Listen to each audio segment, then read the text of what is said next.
I have a bit of a confession to make. I've been hoarding art supplies. Some of these were birthday presents, and my birthday was at the beginning of June, and here we are, gone mid-August. Some of them have been sitting here since Christmas. Please tell me I'm not the only one who does that. I wanted to make a little video about each of them, but honestly, I can't wait any longer. I've got watercolours, tubes, pens, pencils, coloured pencils, watercolour blocks, sketchbook, and this arrived today, and this is the straw that broke the camel's back, and I really just can't wait any longer to dive in. So the first thing I want to share with you are these Daniel Smith watercolours. I found someone new to follow on Instagram, and I just loved the colours in their sketches. And luckily for me, they'd actually said what they were using, and they were these Daniel Smith ones. So I just had to treat myself to some, and I'm hoping to use them this Saturday. I'm out with my art group on Saturday, weather permitting. British summertime seems to be over, and I really, really want to try these out. The colours look beautiful. I may swatch them before I go. If I do, I won't share it on the video here, but let's open it.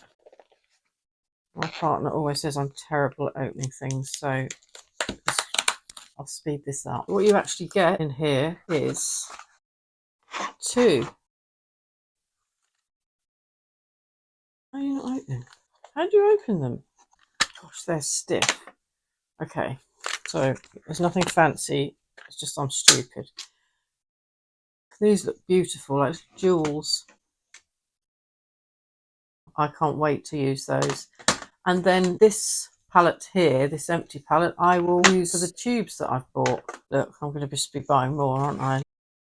Look at all these beautiful colours. I can't wait to use these. And if you'd like to know how I get on with these paints when I actually use them, stick around to the end of the video when I take them out for my first urban sketching session with them. On to the next item. These are Kuretake Japanese watercolours, and I've got the pearl and gem sets. I think I did actually open the box on Christmas Day, but then decided, oh, I'm not going to use them. I'm going to make a little video, and here we are in August. Oh, wow, look at those. Beautiful. And these are the pearl colours. These are traditional Japanese watercolours, professional grade, and apparently they behave a bit more like gouache or gouache, however you pronounce it in your part of the world. Next, I have these core. Let's open them and have a look. A nice little tin. And what I like about this tin is there's lots of little areas to mix. Quite small, but lots of little areas. I'm not going to know which ones to use next, am I? I mean, there's just so much choice here. And I like this bit in here too. There's more space for some extra paint, and there's also more mixing space. It's kind of a sort of soft silicone type feel to it. Quite nice. So I'm looking forward to using those. Obviously a bit more practical for urban sketching because it's got the mixing areas. Next, I have these Paul Rubens, and I don't usually buy tubes. I'm a little bit lazy, but these looked also lovely bright colours, almost fluorescent, some of them. They're going to be really good fun to use, I think. These are the sort of things that probably in winter are going to really brighten things up a little bit when it's grey and drab outside, and I'll get these out. This is the last, you'll be pleased to know, this is the last paint palette. I normally go out urban sketching, so most of my palettes, well, all of my palettes are little ones, portable ones that I can take out with me. But this was a birthday gift. 72 paints. I have a small set of koi. I do actually really like the colours. And look at all this space to mix. And all contained in one unit. It even comes with a couple of water brushes. Sponge in here. I'm going to really enjoy using this. It's just nice to have a set to use at home. Close to where I live, there's a village called Lavenham. It's Britain's best preserved medieval village. I did some drawings and sketches and had some cards made up, which were quite popular. So I'm doing some more of those, and I'm also putting some of them on calendars. The houses in Lavenham, if you're not familiar, are all quite wonky. and there's a house called the Crooked House, which apparently the Crooked House nursery rhyme is based on. And that was one of the buildings that I used in my drawings that went onto cards and was very popular. And I thought about doing some more, and I thought about doing them postcard size. So I bought a couple of sets. See White of Brighton, I often use their sketchbooks. And then in trend, I've never heard of these, the 300 GSM, big pack of them, just to have a go with. I mean, I've got enough paint, haven't I? These jelly roll pens, I use the white jelly roll pen sometimes for adding highlights. And I saw Paul Heaston, who's on Instagram, and I saw him using some of these in these colours. And so I decided I needed some too. Haven't used them yet. Not sure what my stuff will look like using these, but it's fun, isn't it? Back in June, I went on a sketching workshop in Oxford with Stephanie Bauer, which was fantastic. If you get the chance to do one of Stephanie's courses, either in person or online, I highly recommend it. And while I was there was an art shop, and the town where I live in, there aren't really many art shops.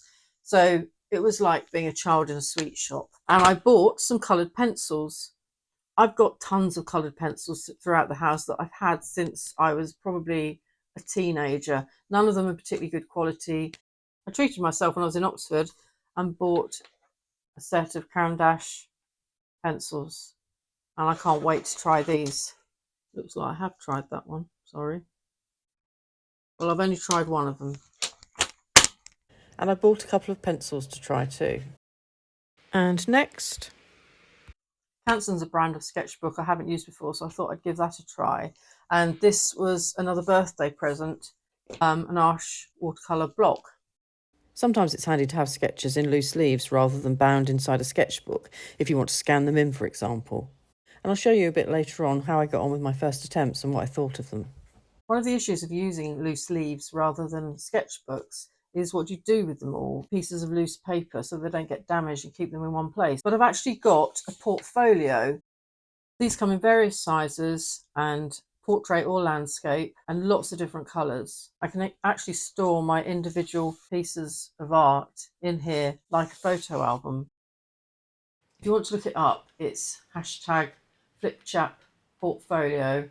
I'll leave a link down below for everything in the video. I'm not sponsored by any of the manufacturers in this video, although Daniel from FlipChap did kindly send me this, so thank you, Daniel. Hopefully it's going to be a great way for me to store my artwork, which I will hopefully be doing lots of, as I've got so many new toys to play with. And I nearly forgot the parcel that arrived that tipped me over the edge and made me decide that I've got to start using everything.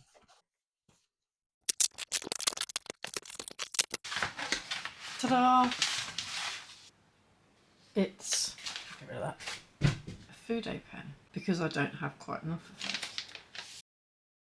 And this has a 40-degree nib like the blue one I already have. It doesn't come with a converter, and I haven't ordered another one. In the meantime, because I don't have another converter, and Sailor are a proprietary size converter, unfortunately, so you can't use a standard one like Parker pens or something. So what I'm going to do is I'm going to use a blunt syringe, empty this out, and put some back in with the syringe.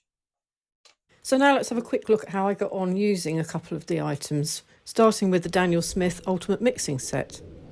So the scene I was drawing was a cottage in a nearby village, and in front of it were lots of rose bushes and lots of greenery, basically. And my first observation was how artificial and bright, kind of an emerald green, that the green was in this set. But the set is the Ultimate Mixing Set, so you are supposed to be mixing it. I'm not really sure what I would use this green for personally, but it made me mix my own green using one of the blues and the yellow.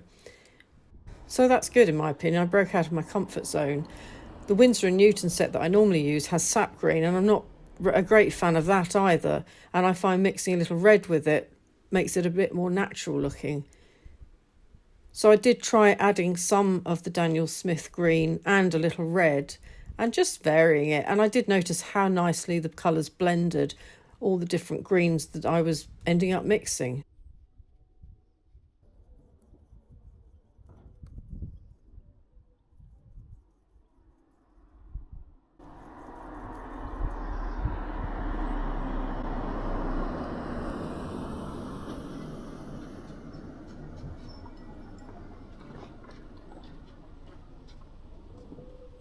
They're really granulating, they're lovely.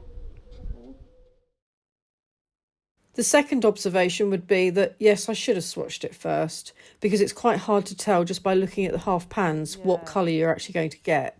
So with hindsight, I should have done the swatching first.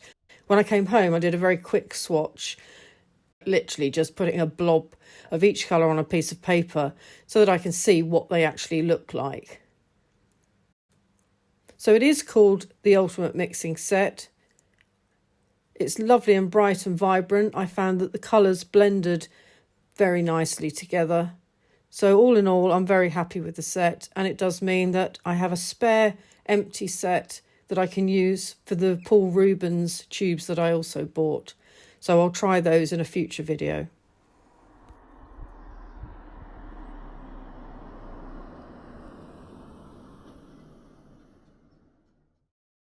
The second thing I tried this weekend was the Canson sketchbook. Sorry, I don't actually have any footage of doing the sketch because I had it balanced on the handlebars of my bike, so I couldn't film it at the same time. I found the quality of the paper really good, and certainly something I'll keep using. I also tried using the Arche block, and as you can see by the hash I'm making of opening it, I haven't used one of these before.